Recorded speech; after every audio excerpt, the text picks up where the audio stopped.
Hello, everyone. Welcome to the Power Man podcast. My name is Rory Paquette. I know you guys all know that, but I just love saying it. That way I know nobody else is sitting in my chair. Folks, I just want to say thank you again. I do it at the beginning of every episode these days, but you folks are turning out so remarkably, liking, sharing, subscribing. Um, I mean, the DMs are through the roof. You folks have been amazing. You're supporting our sponsors. It's wonderful what you're doing. And if you're not out there doing everything you're doing, then I can't sit back here and do everything I'm doing. So thank you so much. I'm eternally grateful.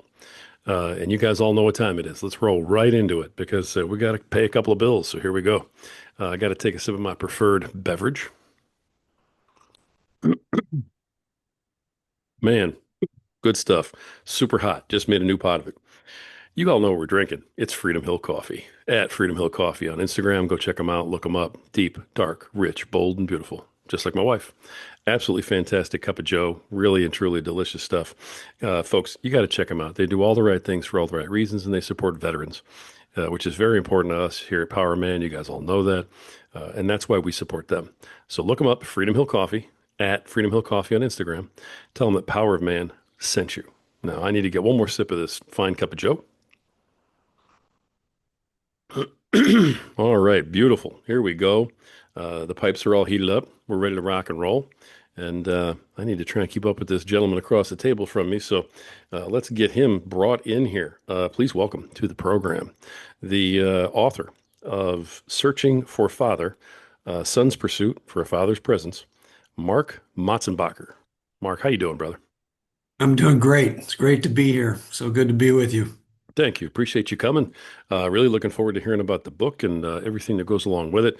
Before we do that, though, tell everybody, who is Mark? What are you about? What brings you here today, man? Yeah, born and raised in Southern California. My father was a pastor, and, Oh, uh, and December 28th, 1964, him and my mom went to a ministerial dinner. And about 15 minutes after they left our house, they were both killed in a car accident. And oops. so left five kids. I have three older brothers and then a younger sister. It was pretty remarkable. I don't know how else to say that. It, I don't believe anybody can really understand what it's like to lose the two most important people in your life at the same moment in time. But that happens. That's what happens. Yeah. My mother's mother came and raised me. My grandfather was passed away unexpectedly about 4 years before I was born. Hmm. And so it starts early on for me. I don't have a father, and so my story in my book is really a series of stories about 26 individuals who walked into my life at different times and had a huge impact on me. And they gave me things that I would have never gotten anywhere else. It's the things that you hope to get from your father. It's the things that you hope to come in. Tony Dungy, I quote in the book says, "Fatherlessness is a silent epidemic. It doesn't just leave children without a dad; it leaves them without a part of themselves." And you think about that. Pope John the 23rd said, "It's easier for a father to have children than for children to have a father." And so I've got friends who have parents, have a dad, but the relationship has not been one of value. But anyway, I grew up in Southern California. Yeah. Got married when I was 23. Been married to my wife for 45 years. She's an absolute Congratulations. That's awesome. brilliant lady. I mean, she has to be. She picked me, but no. We have four children. The reason we have four is we do not want five. No, we didn't want five, right? So we have a son and then three daughters. And my career took me, I worked in the grocery business for about 50 years, but my career took me back east for about 18 years. And so I worked up in upstate New York, and then I worked in New Jersey and New York City for a time, and then Virginia Beach, and then came back here about 13 years ago to Southern California with a grocery company here in Southern California. My in-laws were getting older and having physical things. And so my wife was flying back and forth, and I said, you know what, we can just move out there. And my kids are all successful. They're all married. They do well. We have 11 grandchildren, six and under. So we have Wow. six boys and five girls. And so it's pretty, we get together every year for Christmas. My son lives in Denver, a daughter in Dallas, and then I have two daughters that live in Virginia. So as a part of my growing up, though, one of the things I thought I would do is get out of the grocery business. It was very demanding, really, honestly, and you had to work all the holidays. It just wasn't. Um, so I did my bachelor's and master's in history, and I wanted to teach part time. I became good friends with a junior college professor who became my father figure for a time. He's a great guy, Howard Taslitz, and so I would meet with him about maybe once every 3 or 4 months, just go by and see him, and he told me towards the end of my degree, he says, you know, when you finish your degree, come back and see me. I want you to teach here with me. I want you here in our department. He goes, you know, you got a lot. You really got a lot, Mark. And so so I did, and I went back and I got hired and started teaching part-time while I was still working full-time. And then they offered me a full-time opportunity, a tenure track position. The dilemma was uh, I would have taken like a 35% cut in pay to go teach. And Oh, my ouch. wife was a stay-at-home mom with 4 kids. And I said, but I'll continue to teach. So I taught there Yeah. part-time for about 8 years. I taught at Cal Poly Pomona in the agribusiness school, actually just to the master students. I taught some leadership uh, and some retailing. But and I stayed in touch with teaching when I was back east. And so I've recently retired from the grocery business, but I'm very active and looking to go back in and teach part-time again. So this fall, I plan to be back into a classroom, and I love teaching. I loved interacting with the kids and providing them with things that no one else was going to give them. So It's um, fantastic. I mean, teachers are woefully underpaid. it's For true. sure. Yeah, That's absolutely true. true. That's true. Absolutely true. Absolutely. But I mean, that's remarkable though. So I mean, you're a life in the grocery business, and I was a vendor for a long time. Oh, So I understand the grocery business because we had to work your hours. yeah. So I was a bread guy for a long time, Oh, and wow. Yeah, yeah. yeah, boy, Important. brutal, brutal. Especially July 4th and all that when you're bringing in hot dog and hamburger buns through the roof. But man, memories.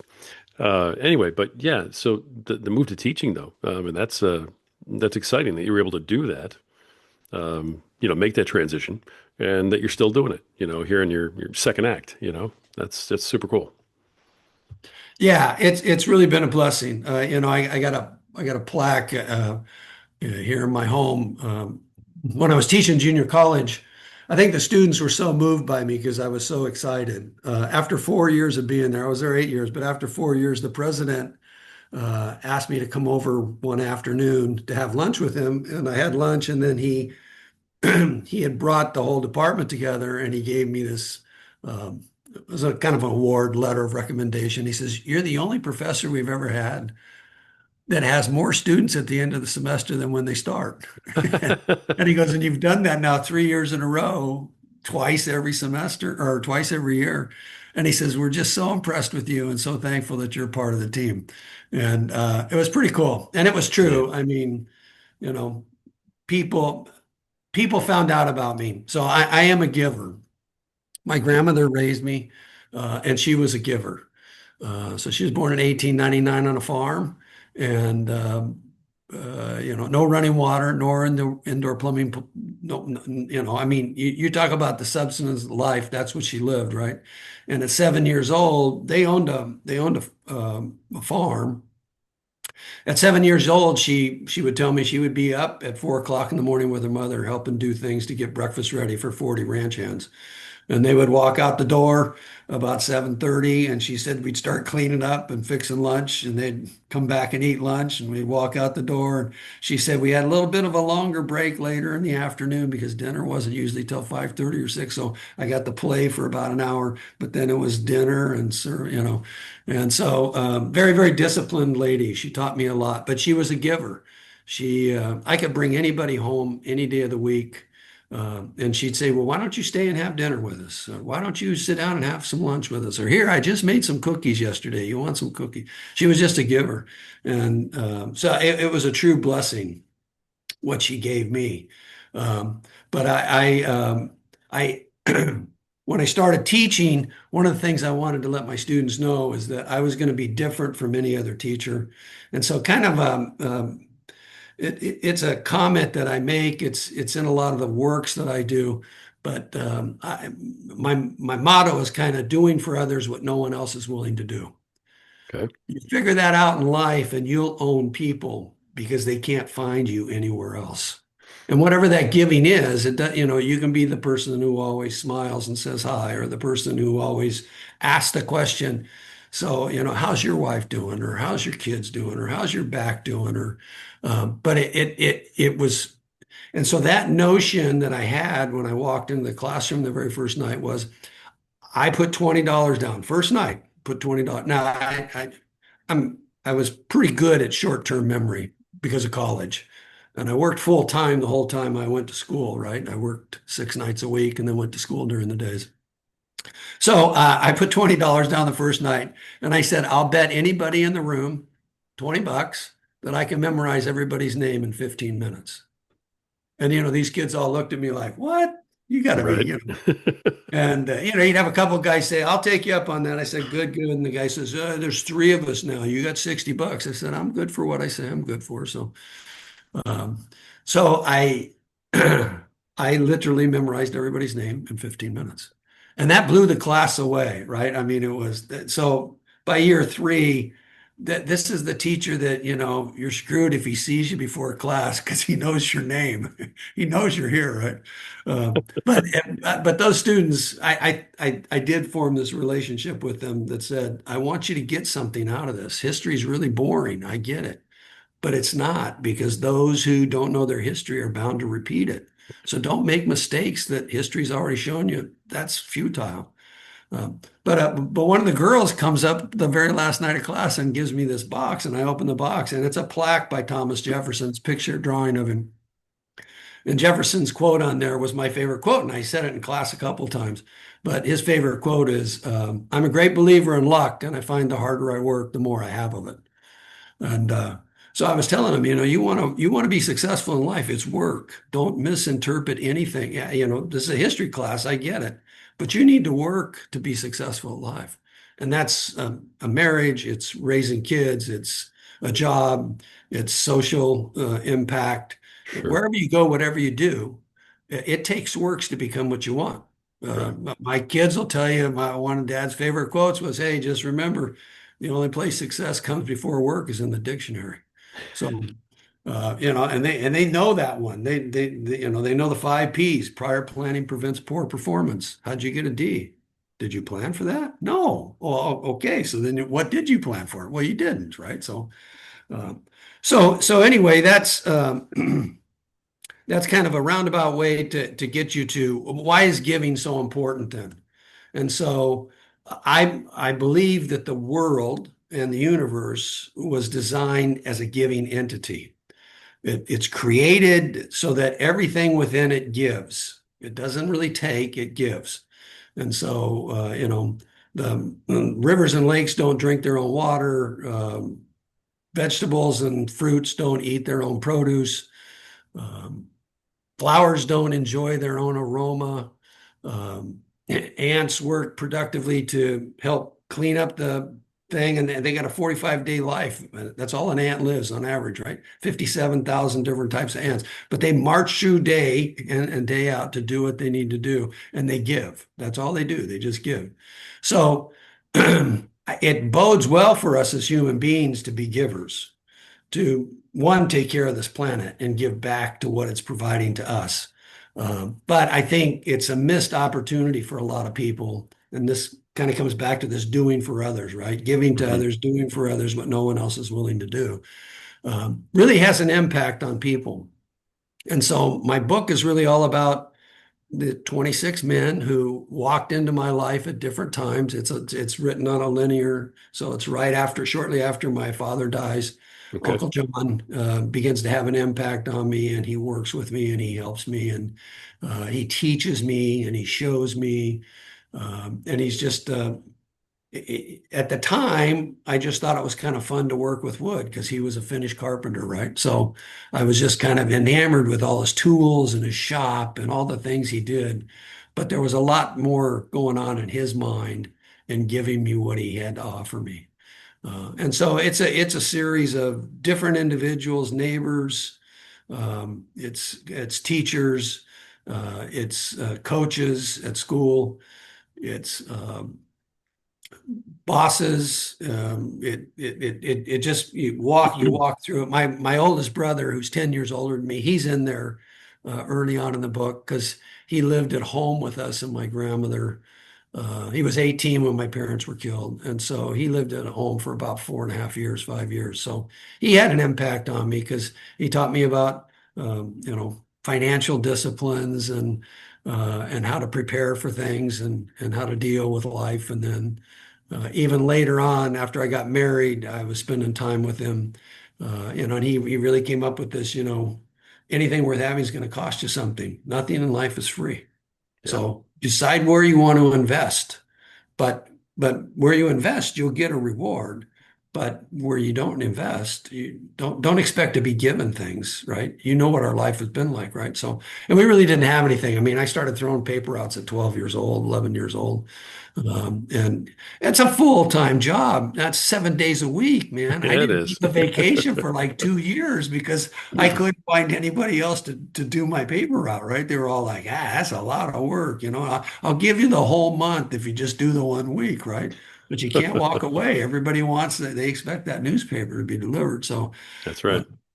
so yeah, I think those are important elements for everybody to consider. Because I do believe you can be a conscientious giver. Part of what life brings at us is that, it was cliche. It was a big deal maybe 15, 20 years ago.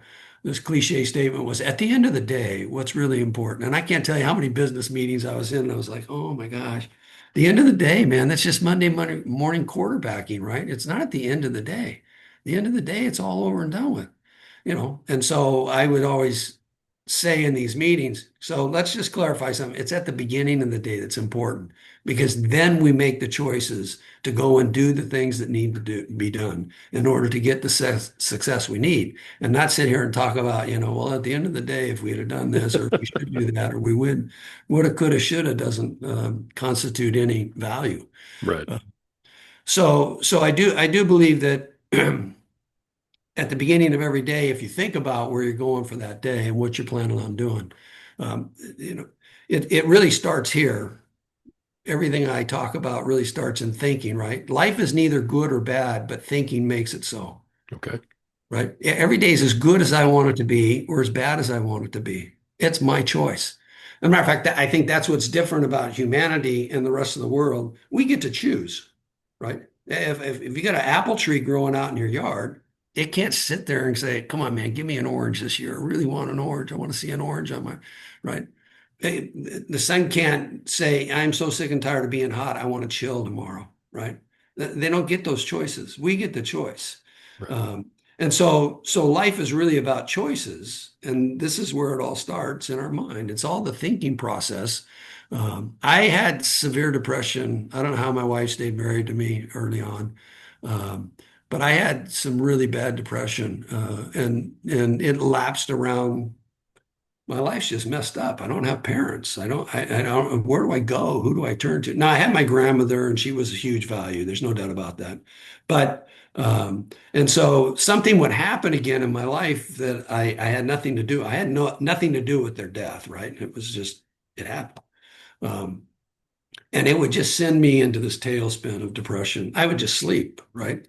And I only got 1 day off a week, and I might sleep through the whole day. And she'd say, "Don't you want to get up and do?" Hmm. No, I just need to sleep some more. Uh, Okay. and it wasn't until I was about 28 that I picked up a book called Learned Optimism by Martin Seligman.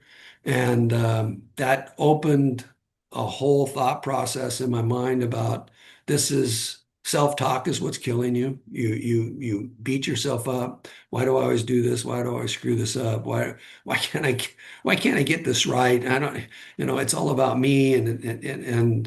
And once I learned how to change this, I changed my whole, I'm a very optimistic person today, right? And matter of fact, I got written up in Progressive Grocer magazine because I was at a seminar and I stood up and asked a question, and the question, and then he says, "Well, what do you do?" It was a hiring session, and I said, "Well, I start using this test on learned optimism, and I don't hire people if they're not optimistic because pessimistic people quit way too much." And the whole room started busting up laughing, right? And I said, "No, it's true. Pessimistic people say I can't do this, or it's not for me, or whatever. I don't want to do that. I'm not going there." Optimistic people never give up. They don't quit. Right. And so Progressive Grocer wrote me up because I actually was giving new hires this quiz. And when I scored, if they weren't optimistic, I just didn't hire them. I just said, yeah. So and Nice litmus and test. Yeah. but it worked because those people just Sure. typically they don't quit. I'm not going to say never, but they typically don't quit, right? Sure. So I do think the opportunity is for us to think through how do we start every day and where do we go with that? And Okay. so, and as a father and as a husband, that's endemic of then how your day goes with your family, right? If you have, this doesn't really tie to the book, but I will tell you a couple of things that I did for my kids that I thought were some of the best things I did. One is I wrote them a thank you card. It's notorious, right? Got to show you this. Here's my private stationery. I don't know if you can see that on there. That's my private stationery. Okay. But I write thank yous all the time. I used to have a quota. I've kind of moved away from that as I gotten older, but I used to write my kids a thank you card and mail it to the house. And my wife told me, she says, you've written three of the four. The fourth one is just like, when am I going to get mine? When am I going to get mine? I said, you know what? I said, but that's life, right? That's part of, but boy, I have today up in my bedroom 4 cards from my kids thanking me, right? Nice. I mean, that's how important it was, and that's how well they understood it. I think the other thing I did was I would unexpectedly take time off from work. I'd take a half day off, and I'd go pick them up at lunchtime, and I'd just say, "What do you want to do today?" And I took my son out golfing one day when he was a senior in high school, and so I said, "We're going to go golf this afternoon." He goes, I don't think we can do that, Dad." I said, "What do you mean?" He says, I don't think we can. I don't think you can take me out of school and just go golfing." I said, "I think I can. I think I'm your dad. And if I want to go golfing or if we want to go skiing or whatever we want to go do, bowling, whatever." And he goes, "Well, this is kind of cool." I love it. That's the So, stuff they're going to so remember later, you know? yeah, So, but those were cognitive choices that I was making, right? And okay. I had to plan for that and think through that and do that in a very purposeful way, right? It's kind of, Okay. what's your intent in life? What do you intend to do every day? And Sure. intentions are good, but only when they're met by habits. So I'm big on habits. I think habits are important, right? Okay. Aristotle said, what did Aristotle say? I'm drawing a blank here for a second. Sorry.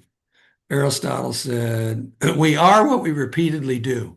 Ah, And okay. excellence, therefore, is not an action. Excellence is a habit, right? Nice. And I Nice. love that quote because that's what life is all about. It's a whole bunch of a series of habits. And what I found about habits, because every one of these men, once I interacted with them, I was seeking, I was looking for, and I think in some instances they read it really plainly, And in other instances, I had to do hard work sometimes to build that relationship. Sure. But that there was a huge benefit to that, right? So so that habits are important for us because habits breed habits. And Okay. so I'm trying to stay physically fit as I get older, right? And so I walk about 35 to 42 miles a week. That's my goal every week, Wow, right? that's really good. Yeah. And I work out 5 or 6 days a week, right? But but those habits have affected my eating habits. They've affected my sleeping habits. They've affected my choices about, I don't think I'm going to do that. Like I walk, I don't run. People say, why don't you run? I said, because I'm getting older, and if I fall, it's not easy to get up anymore, right? So I'm just trying to avoid that, right? So I feel that. Yeah, I definitely do. yeah. Let me unpack a little bit of this, just because I mean you're throwing a lot at us, and I love it. It's wonderful. Let me pull a little bit out for the audience, because you've said a couple things I really would love to ask you about. The When you were going through your childhood, a lot of folks later on in life look back and go, "Yeah, because I didn't have parents, this impacted me this way, and this impacted me this way," and it's usually hindsight when we get to look back and realize how that. It sounds to me like you were conscious of the impact of not having a dad, especially while you were going through it. Is that accurate? Yeah, I mean, I know there was a need there. I just know there was a need. It was Sure. I start off in the front part of the book, and I tell a couple of episodes of my dad, and one is spending an afternoon with him, which was hard because there were 5 kids. So to get an afternoon with my father was like priceless, right? I mean, just me and him alone. Uh, and so yeah, there was this conscientious need that I was trying to fulfill.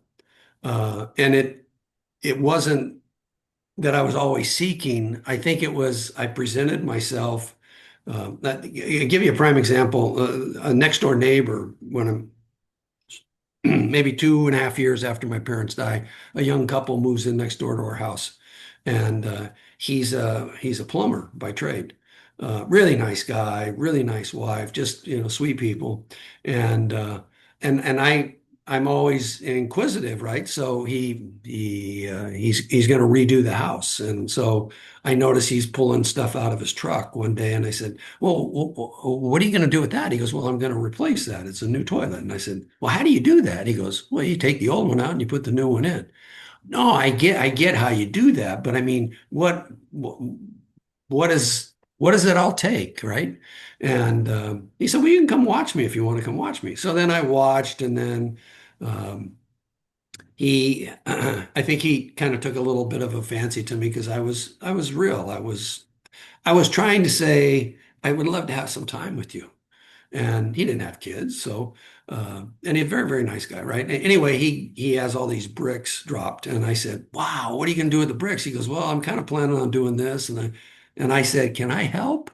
And he says, "Sure, you can help." So what did I do? Well, for I don't know, Saturdays and Sundays for about I don't know 6 months, 7 months, all I did was made mud, right? That's all I did. He'd come over and he'd pull it up and let it drip out of his hand. He go, "That's a little thin, Mark. I think you need to thicken that up." Okay, okay. But eventually I got good with mud. He would come over and he'd say, "Boy, you do that so well, right?"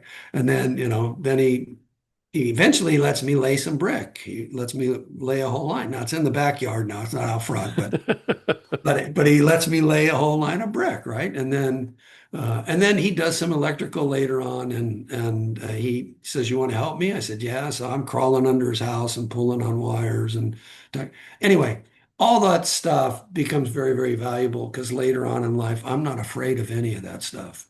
Something breaks, I'm here. I got friends. They're saying, I don't know. I need to call." So I said, "Let me come over, take a look at it," right? And now I'm giving to them what was given to me, right? Right. So, um, yeah, the need for a father was, I don't want to say it was pronounced in the sense of, geez, could I adopt you as a dad? It wasn't one of those things. It was just I had these encounters, and through the encounters, I was able to glean and grow and gather from them and take that on in my life. And so the book kind of highlights there's a learning from every single one of these individuals. And so the book I bold print kind of, wow, this was the thing I took away. How special was that, right? Or how great was that? Or who would have ever guessed, right? Howard Taslitt's the professor. He retires in my fifth year there, and I go to his retirement luncheon, and I open up in front of the whole group, and I say, Howard, you were the dad I needed so bad, Oh, wow. and I got emotional. His son came up to me and hugged me afterward and said, "Oh, my dad, he's going to throw that in my face every time. You should be like Motsenbocker, right? He appreciates me, right?" He says, "No," he said, "that was a beautiful thing. That was so cool of you to do that." Because he said, you could tell that was really heartfelt. And I said, well, he did. He touched me in ways that I would have never. Well, I don't think I would have ever really gotten a teaching job, to be honest with you. You know, it's a lot of life is not what you know, it's who you know, right? Sure. But you know, Absolutely. it's Absolutely. just the way it works. So It sounds like, I mean, your message of giving and about how the universe is made to give. Now, does that come from the experience that you had with these mentors, or was that already there in some capacity before you had all these awesome interactions with these, these 26, gentlemen that helped you out? I would say that's been a developmental process Okay. throughout. I don't think I really sensed all of that, but I would say probably probably when I moved back east, I realized that there were these people in my life that I needed to pay attention to and needed to be thankful for and needed to engage with. And so that really kind of begins to blossom from there because the vice president from Vaughn's leaves when they're bought by Safeway and goes back east and becomes the CEO and president. And he begs me to come. He says, come, I'll pay for your doctorate. He knew I would like to continue my education. Oh, wow. He put it in writing and said, here, you can go to Syracuse University and we'll pay the whole tab. And unfortunately, being the person I am, I got there and I was so consumed by my work, I never really pulled that trigger. And then he left before I did, which was like, oh my goodness, you dragged me all the way across the country to, you know, in the middle of nowhere as far as I was concerned. I mean, and then you leave, right? But it was all part of the plan. I then moved to New Jersey and went to work there with another guy that I worked with at Vaughn's who is now in New Jersey. So, Yeah. um, I love the idea behind the book. I mean, giving credit to all these men who you had these awesome interactions with. It speaks to, how important fathers are in the lives of men. I talk to guys every day who, I mean, if they're having issues with leadership, if they're having issues with leading their families, providing things like that, we can almost always trace it back to issues with our dads. yeah, And unfortunate, it's unfortunate, but it almost always can go back there. And we're either following in their footsteps when we don't mean to, in a negative way, or we're trying so hard to not do that that we're driving ourselves crazy. You didn't have to deal with that aspect of things because, for your father, again, I'm sorry for your loss of both your yeah, parents, yeah, but with your folks, it was yeah, just an immediate absence, and then it was filling a void. right. So, that's a little bit different than what a lot of guys have to deal with. I'm not real sure which one's harder. Probably in your world, it felt like that was much harder. Well, certainly, yeah, I think there's always an opportunity to mend or cure whatever's the ailment or the indifference, right? Right. But I think for the ones who have dads and it's just not working for whatever reason, what I'm trying to say is here's sustainable options. They'll come to you. They'll be there. And you have to work that. You have to work with that, right? So you'll hear some of my stories. Phil Hawkins, the guy I follow back east, he comes into my store one day and first time I ever meet him, right? And so they call me up front and I walk up front and he's standing at the end of the service desk and Mr. Motsenbocker, Phil Hawkins, hey, how you doing? Yeah, he says, how are you on out of codes? So everything had code dates on it, right? So Okay. you were supposed to pull those off the shelf so a customer didn't get something without it. I said, I think we're pretty good. We talk about that pretty regularly. And he goes, really? And then he reaches around this counter, which I can't see, and pulls a shopping cart. And I go, well, what about these 12 items that I found in your store just now? And I was like, well, that's not going to happen again. Good Ouch. grief. I was forlorn. I was embarrassed. But that story is all about, you know, you got to have integrity behind everything you do. And when you lead people, you got to influence those people, right? And so we walked around the store and talked about a lot of things. I won't tell you the whole story, but he comes back 3 weeks later and he walks in the door and he says, "How are code dates?" I said, "They're awesome. I hate to say it because I know you're a man on a mission every day, but I said they're pretty awesome." And he goes, "Really?" I said, "Yeah." "Well, let's see." I said, "Good." And we went 44 minutes and I thought, baby, I'm about ready to just, you know, look at him in the face and say, you picked the wrong guy if you were looking for somebody to screw up, right? And he found one in the bakery department. And I was Oh, like, no way. you gotta be kidding me, right? And he turned around and he smiled and he goes, pretty impressive. I said, what? No, it's not impressive. He goes, no, pretty impressive. He goes, I want to tip my hat to you and to the team because I know this isn't a one-man job. You're not doing this all on your own. And he leaves. He compliments me. He says, tell your staff, I was impressed. I said, well, I'm not. I was so upset. I was just, and he knew he'd rub me. Anyway, he comes in again 4 or 5 weeks later, and comes walking up to me. I'm on the front end, and he says, "How are you today?" I said, "I'm ready to walk codes, and there is not going to be any mistakes this time. I can tell you that now, man." And he said, "Aha!" He says, "We don't need to walk codes." I said, "Why?" He says, "I was in here last Thursday on your day off. I spent over an hour here, and I didn't find any." Oh, So that is impressive. I went back and told all the staff at the office, this guy, this guy, none, absolutely none. I said, "Oh man, I'm so disappointed. What are we going to talk about now?" Right?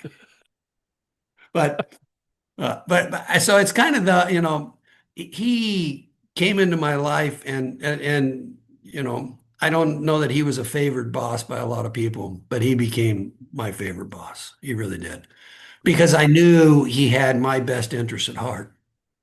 Ultimately, to do the right thing for our customers, which was how you win at business, right? right. Yeah. If they come in and they're not happy, they can go all kinds of places. No, I mean, I had the biggest store in Southern California for Lucky's was it was, I don't know, 400 yards from my store. It was right up the street. They could walk over there and shop just as easy as they could walk in my store. So, Right. no, I think the opportunity is there. It's a viable option for everybody. I think subconsciously, a lot of times I was saying things to people in our interaction that I think they then said, I want to help. And Nice. so it was never can you mentor me or can you fill this gap for me just for a time? Because I know I can't be with you forever. It was never any of that. It was just someone walked in, somehow that relationship transpired, and then the rest is in the book. It's history, right? It's all good Right. stuff. No, I love that. Um, Now you mentioned a little bit earlier about, things you do for your own kids, and you've got kids and grandkids and the whole bit. Very successful in that area, so congratulations. I'm waiting for my grandkids at this point. So, Ah. when my boys hear this podcast, it's like, guys, clock's ticking. Look at all these grandkids this guy's got. I'll take Yeah, a few anytime. yeah. But you mentioned that with with what happened, of course, with your father, and then with the mentors that come in. In I know it did impact it, but in what ways have you found that all of that happened, the loss and the blessing of having these men in your life, how's that impacted how you handle your kids and your grandkids and your focus there. Yeah, so you are froze, but I'm okay. I can hear you. I would say I would say I so for my kids, I worked extra hard maybe to give them the things that I didn't have growing up. So I think that they'll all tell you they lived a pretty good life. And we took one of the things I think we did that I think is really critical in parenting is we took a vacation every year, and we went camping every year because it was a cheap vacation. But my kids have literally, this is not a joke, because once we moved to the East Coast, we got to do a bunch on the East Coast. But my kids have been probably in 75% of the national parks in America. That's cool. And so my son's he lives in Denver. He's an avid climber and rock climber and he's done some ice climbing. But if I go stay there for a weekend, he wants to hike somewhere, right? We just go out and hoof it out into the middle of nowhere. Um, and so he's driven. I got a couple daughters that are pretty good. I got one daughter that, every reason in the world to not go on the hike, right? And we're in Estes Park. Uh, and so we're going to take a hike to the peak with Keyhole on it. It's usually a 2-day hike. They hike to a base. I was never into that, let's go and camp for the night and get up and do it early in the morning, then come back. So it was like 13 miles in, 13 miles out. One day, you just go do that. That's what you do, right? Left at like 5 o'clock in the morning. So the one daughter that did not want to go went on this one, which the logic was really comical because I said, why are you wanting to go on this? Because she was miserable the whole time, the whole hike. Just, oh, boulders, we got to hike over boulders. No, you can go all the way, see way over there where that mountain range is. You can go all the way to that mountain range, go around the boulders, and then come back here and meet us on the other side of the boulders. Whatever you want to do, sweetheart, right? But the only reason she wanted to go was she had read in the paper the day before somebody was up on this peak and they got hit by lightning and it killed them. She goes, I can't bear the thought that you're all going to die and I'm going to be left alone. I'm like, that is so unmotivating. I don't know what the logic was. Well, fast forward here to All about right. 9 years ago, 10 years ago. She calls me at work one day and she goes, Dad, I just had to call you and tell you, thank you so much for doing Keyhole.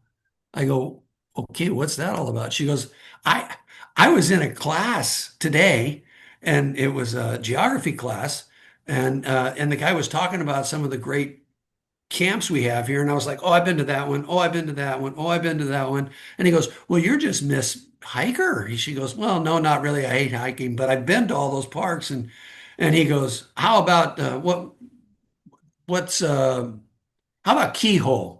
Have you ever been there? She goes, I've been to Keyhole. I got pictures of me. And she said the whole class was like, wow, that's like 12 miles. He says, that's 12 miles one way in. How'd you do that? She goes, with my dad. And it was all in one day. He goes, no, no, no. She goes, oh yeah, that's the way dad does it, right?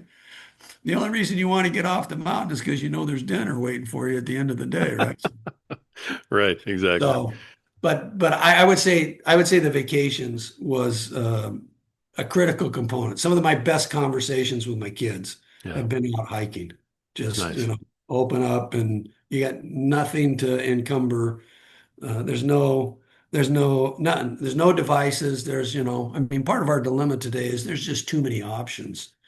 And when you get out into the wilderness, there is no option. It's just who you got in front of you. So.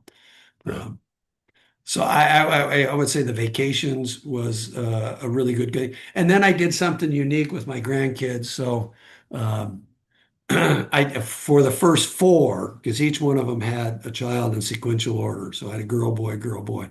Uh, I wrote them.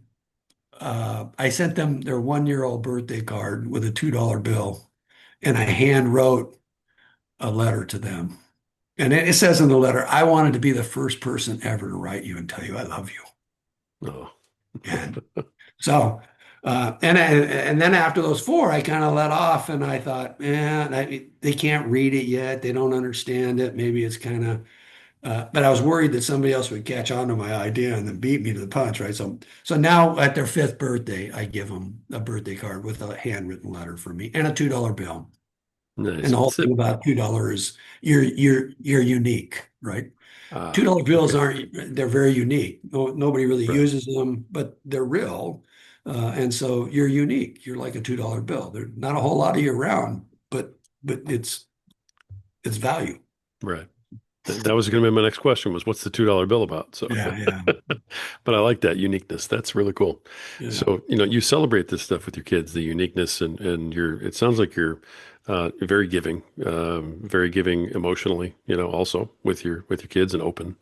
Um, was your dad like that? Or is that where you got that from? Or is it from making up I for the would lost say time? no, no. I don't know that my dad was like that. I don't know that he ever cried.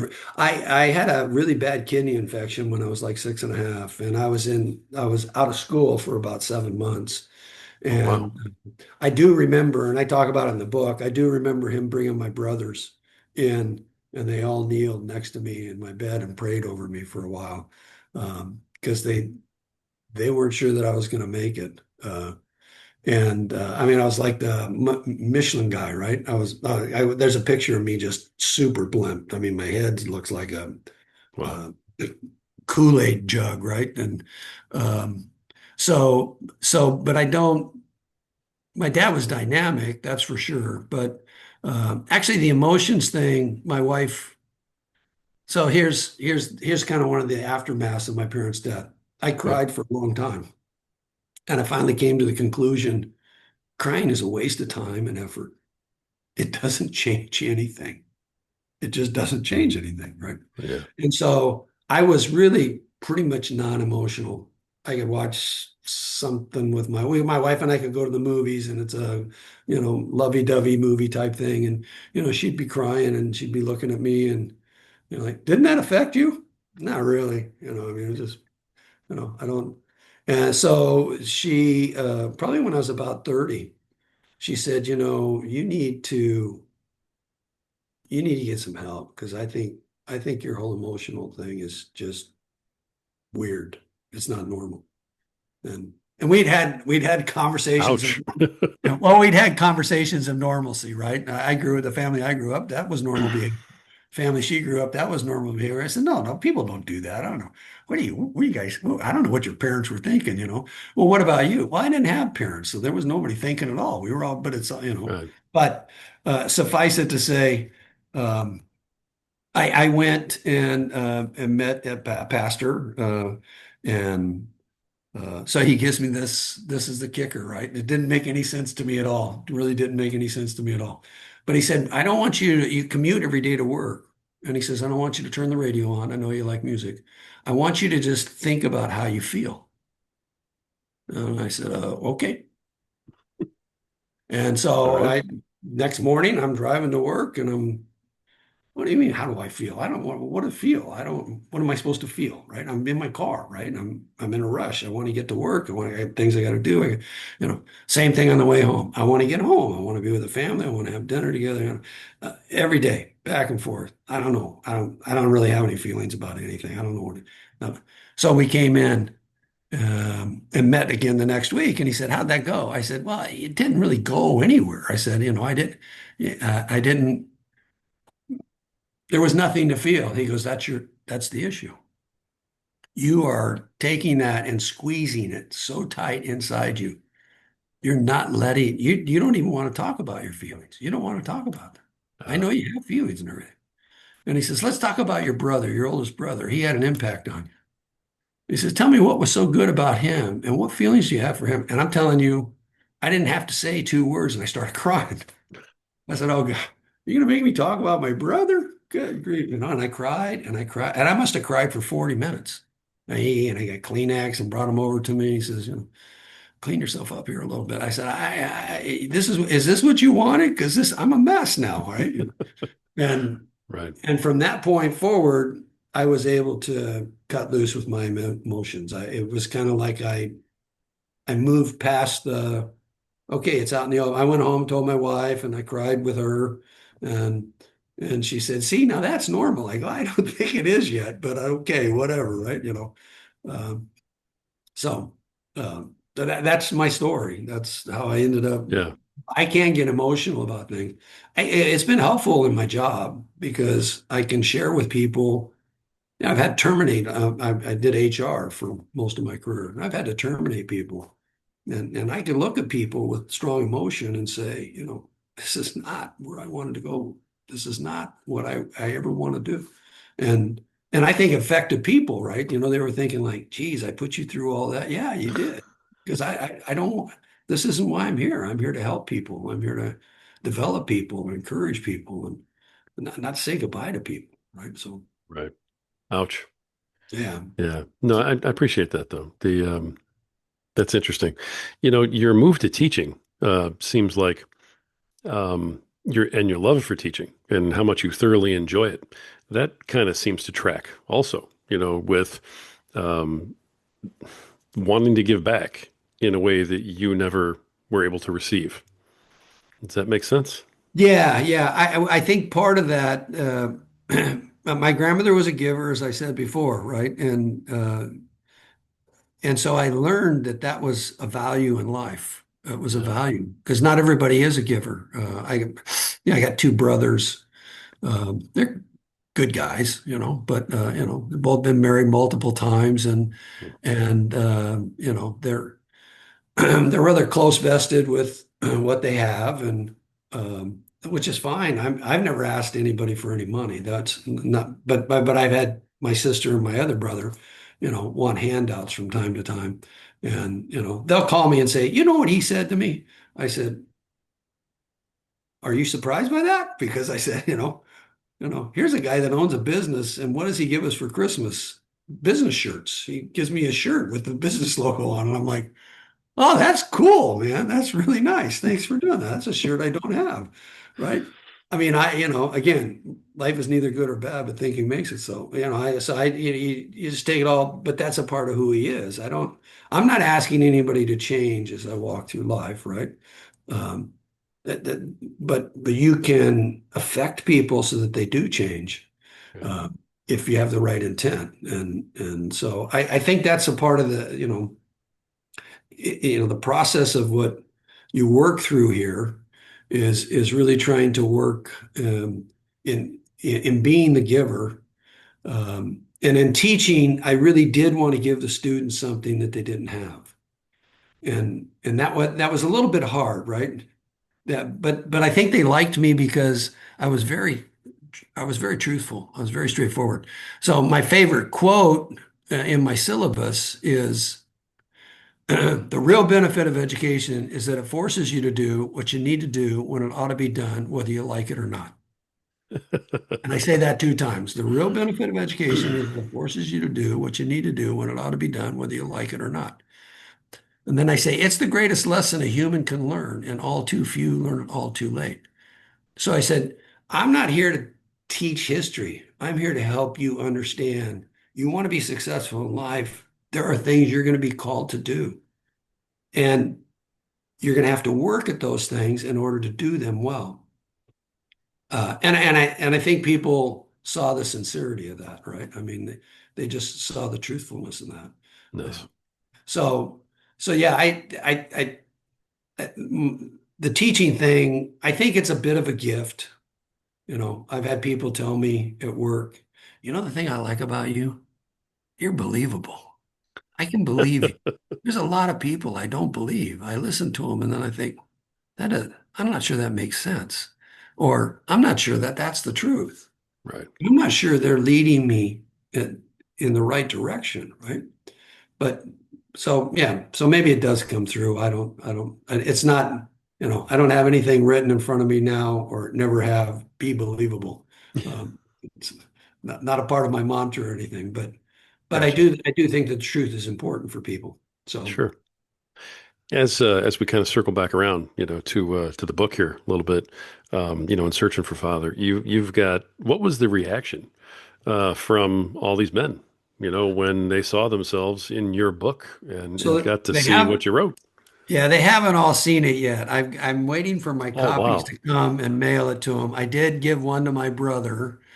So I bought one and signed it and gave it to him because he came through here just a couple weeks ago because it just went live last Sunday. But I did talk to a couple of people who their family members who are mentioned in here.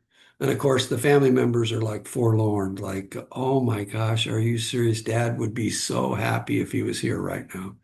He would just be so excited about the fact that, you know, you have put down for posterity to know just how much he did for you, right?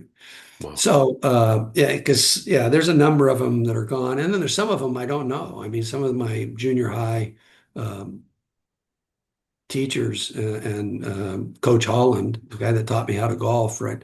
So um, I don't even know where those guys are. I tried to look up a couple of them just to see, but like Larry, the next door neighbor, he's still alive. He lives here in Orange County.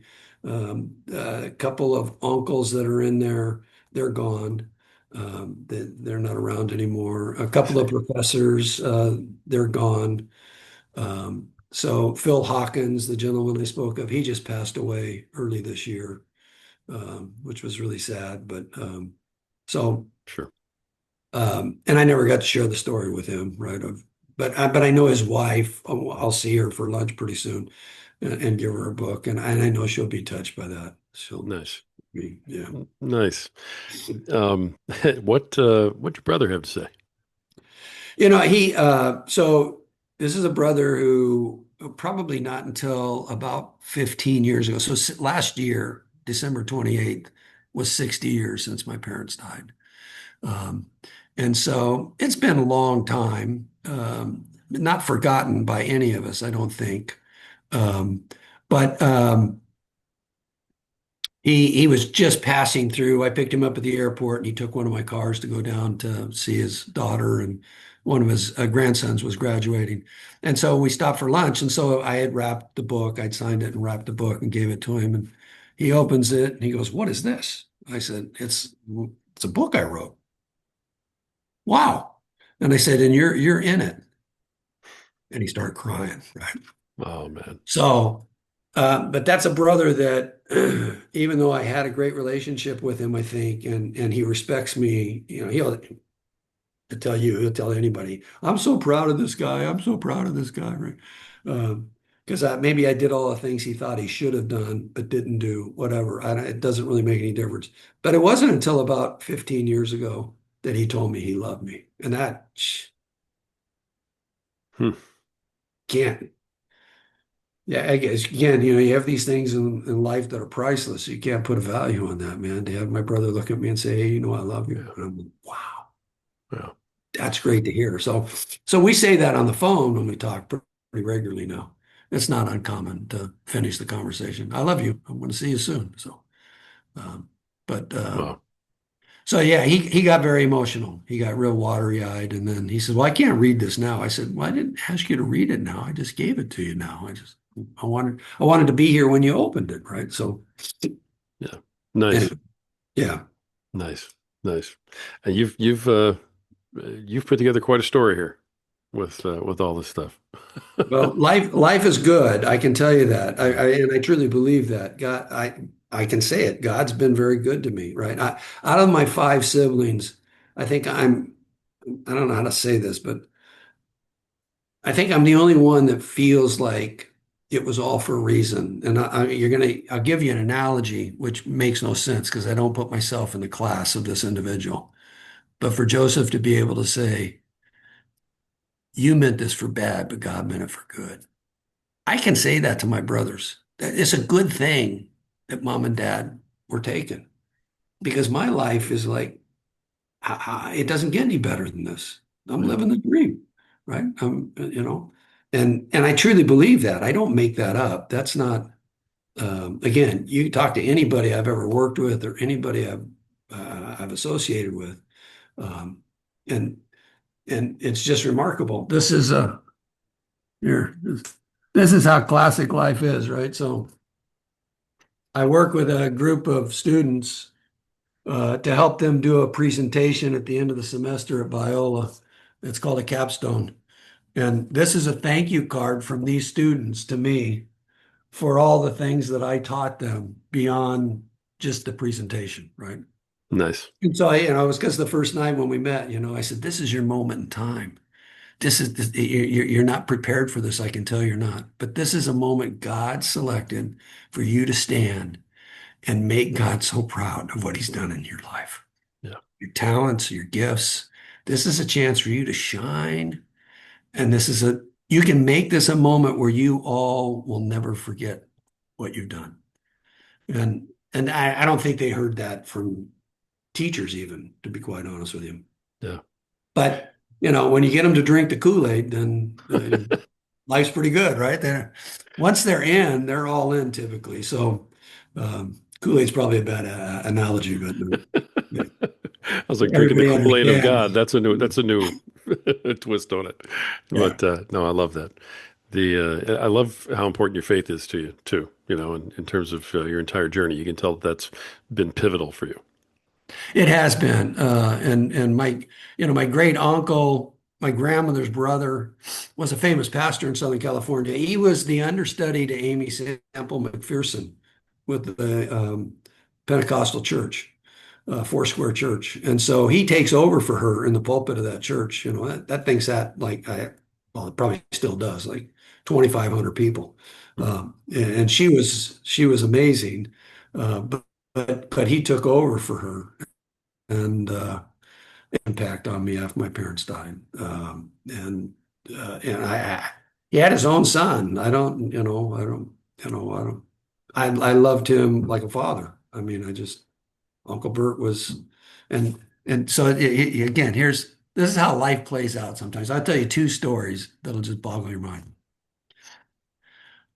Howard Taslitz, the professor, sets me up to meet with the dean of the history department at the junior college, and he says, "Why don't we just go to dinner? We'll just go have dinner after I get off work. So can you be over here by 6 o'clock?" I said, "Sure." So I show up at 6 o'clock. We go across the street from the school to a diner, and he says, "Well, tell me about your life. Tell me who you are, where you've been." So I start telling about my parents, then telling about my education, and then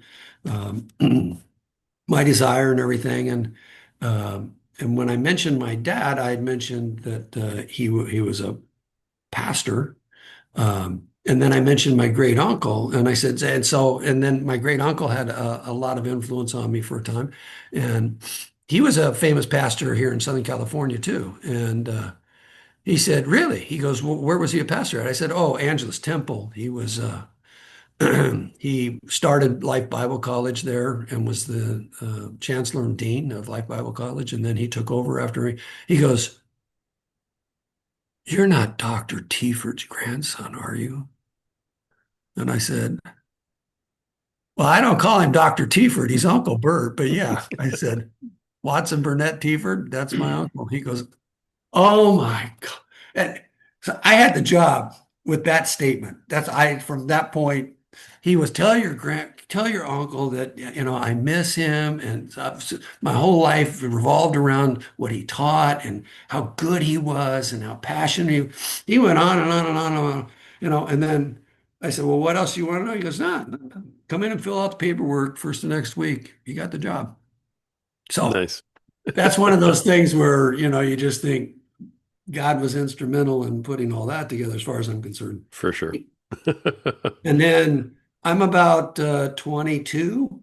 I own a home with my brother, and I was working nights at the time, so I had days off, and I got up in the morning. I decided I was going to go get a new CD by Elton John, and so I got in my car and I came around the corner and I was starting down the boulevard, and here was this little lady, older lady, standing on the curb next to a car with a flat tire. And I thought of my grandma. I thought, "Oh, gee," my grandma didn't drive, but I thought, "Oh, geez, look at this." So I pull over. I get out of the car. I said, "Hi, how are you?" She goes, "I'm fine." I said, "Well, it looks like you got a flat. Would you like for me to change that?" "Could you do that?" I said, "Well, I think I can. Hopefully I can." But so anyway, I start changing the lady's tire, jack the car up, take the old one. I said, I'm putting the new tire on. She says, well, now tell me a little bit about where are you from? I said, well, I was born over here in Paramount. Oh, where'd you live over there? I told her I lived on San Marcos. And she goes, oh my goodness. And she goes, how old are you now? I said, yeah, huh, 23 or 22. I said, I think, she said, let's see, that would put you, oh my goodness, you're not one of the Motsenbocker boys, are you? And I looked up at her like, where did that come from? And I said, yeah, I am. She goes, I've prayed for you and your brothers and sister since the day your parents died. And I was like, that's amazing, right? The chance encounter over a flat tire, right? I got back in my car. I didn't even go get the CD. I went home and I called my grandma and I said, hey, I met Gladys. And she goes, oh, isn't she a lovely lady? She used to bring you clothes about every 3 months. She'd go around and pick up clothes from people and just bring them over here so we'd have some new clothes for you.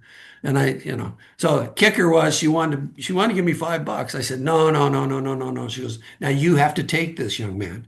You're not to, didn't your grandmother teach you to respect your elders? I'm like, oh my word. Yeah, well, my grandma did teach me that, but I don't, you just keep praying for me. You don't need to pay me anything, right? So she Right. gave me $5 and then I went around to help her get in her car. She got in her car and I tapped on the window and she rolled the window down. I said, here, you keep that $5 and keep praying, please, please, just pray. And I walked away, right? So, oh my word, she says, I could hear her talking the whole time. That was not, you are a tricky one. You're tricky, right? So, Right. those are the kind of things that you have happen in life, and you say, "Wow, what are the chances?" I Right. mean, what are the chances that? And I do believe nothing in my life happens by chance. There's no Right. fate, or God's really got a plan and a program, and I'm so glad to be working to stay on track. Right? And I know it's a narrow path. I'm human just like everybody else, but yeah, and I enjoy teaching. So I've taught for years in church. I teach a men's Bible study once a month now. Nice. I've been doing that for 12 years at the church we go to now. But so Nice. You've given an awful lot today, and I know we've covered a lot of territory. And I've kept you a very long time, and I appreciate all of that. Let me kind of bring this together, and we'll wrap. But I want to make sure that I'm giving you a chance to just kind of have the floor one more minute in case there is something else we didn't ask about, because we've been going back and forth following your story. And it's been great, but I want to make sure that there isn't something we're missing. So, is there anything I didn't ask you? Is there anything that maybe we talked about, but you wanted to drive home, or maybe a piece of advice or a final nugget for everybody? The floor is yours, sir, for the last minute or two. yeah, I think my grandma used to tell me all the time when I was a kid. She had a lot of statements that again, born in 1899. She'd say things like, "You make my tired ache." And I'd walk away from her going, what in the world, man? And there was a point where, my brothers and I used to joke around about, yeah, she's a little delusional on some of these things, right? I don't know where she gets this stuff, right? But one of her famous sayings with me was, and I could close my eyes and hear her saying it, Mark, the sun's going to come up tomorrow. And for the life of me, that made no sense until I was probably a junior in high school. And she was trying to say that what happened in the past is done, right? And it's the old adage, don't let old hurts get in the way of happy new beginnings, right? That I had this whole thing of life set up for me, and every day's a new day. So regardless of what you did yesterday, um, what happened yesterday doesn't really make any difference, right? Dale Carnegie used to say, remember, today is the tomorrow you worried about yesterday, Yesterday. you know? And so, but I did have that challenge. Uh, and she helped me really understand that I needed to think about a new beginning every day. Because that's exactly how life works. It's every day provides a new opportunity, and I don't think we often look at it that way. So that's the whole at the beginning of the day, right? And I wake up and I have my quiet time in the morning before I do anything else. That's where I start, and before I go to sleep at night. I have a time with God every night. Those are habits that I think are very, very valuable. But but I think if you walk through life intentional, if you have the intent and the purpose, and I wrote a quote here. Bear with me for just a second because I don't want to. Everything I do is with the intent and purpose of making a difference through giving, and that's really where I'm at today. I have this choice to help people when I see the need, uh, and I meet with people, and I have a choice to engage with them and then offer some advice. And maybe they don't want to take it, maybe they do want to take it. Um, I spent 4 years covering. This is going to sound terrible. I know I'm slow, but I spent 4 years covering Proverbs, right? Once a month. It took us 4 years to get through that. But one thing Proverb tells you is to seek counsel from others. One of the wisest things you can do in life is to seek counsel from others. And so it doesn't hurt to ask the question, Yeah. hey, Nice. what do you think? Or what would you have to say? Or as you've done today with questions, to delve a little bit deeper and extract some nugget that somebody's got from experience and their faith and their habits and who they are. So it's there. Trust me. I believe most of the world is full of good, right? Yeah, I do. I do. Maybe 3% of the population is bad, but I think like 97%, they're good people. They really are. And so it's a matter of encountering the good and taking what's given to you. And then if you're mature, you'll understand I need to do that for others too. Nice. Nice. I'm glad that I gave you that shot to wrap that up. I appreciate that very much, sir. Um, husband, father, grandfather, author of the book Searching for a Father, a Son's Pursuit for a Father's Presence, Mark Motsenbocker. Mark, thank you so much for coming today, sharing your story, and just putting yourself out there. And all my best on the book. I hope it's an absolute smash. Thank you. Thank you. I Uh, appreciate being here. You're great. well, thank you. So are you. Appreciate it.